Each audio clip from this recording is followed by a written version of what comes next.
ഇന്നലെ വൈകിട്ട് 4:15ഓടെയാണ് സംഭവം. വിലക്ക് മറികടന്ന വിദ്യാർത്ഥികൾ വാഹനാഭ്യാസ പ്രകടനം നടത്തുന്നതിനിടെയാണ് അപകടമുണ്ടായത്. വിലക്ക് മറികടന്ന വിദ്യാർത്ഥികൾ ക്യാമ്പസിനകത്ത് വാഹനം കയറ്റി അഭ്യാസം നടത്തുകയായിരുന്നു. ഇതിനിടയിലാണ് ക്യാമ്പസിലൂടെ നടന്നുപോയ വിദ്യാർത്ഥിനിയെ അതിവേഗത്തിൽ പിന്നിലേക്കെടുത്ത വാഹനം ഇടിച്ചത്. സിവിൽ എഞ്ചിനീയറിംഗ് 3ാം വർഷ വിദ്യാർത്ഥിനി തെസ്നി ബഷീറിനാണ് അപകടത്തിൽ ഗുരുതരമായി പരിക്കേറ്റത്. സംഭവത്തിൽ വധശ്രമത്തിന് കേസെടുക്കുമെന്ന് സ്വകാര്യാശുപത്രിയിൽ വിദ്യാർത്ഥിനിയെ സന്ദർശിച്ച ശേഷം ഡെപ്യൂട്ടി പോലീസ് കമ്മീഷണർ പറഞ്ഞു. ആദ്യം ഇൻഫോർമേഷൻ കിട്ടിയത് ബേസിക്കലി ആക്സിഡന്റ് ആണ്.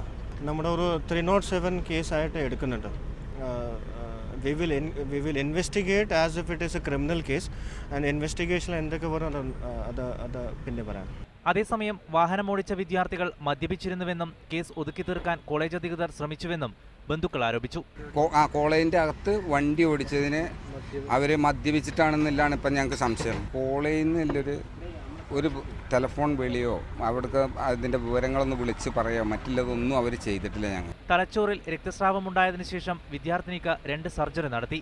വിദ്യാർത്ഥിനിയുടെ നില അതീവ ഗുരുതരാവസ്ഥയിൽ തുടരുന്നതിനാൽ ഇന്ന് രാവിലെ വെന്റിലേറ്ററിലേക്ക് മാറ്റിയതായി ആശുപത്രി അധികൃതർ അറിയിച്ചു. P Jaseem, media 1, Thiruvananthapuram.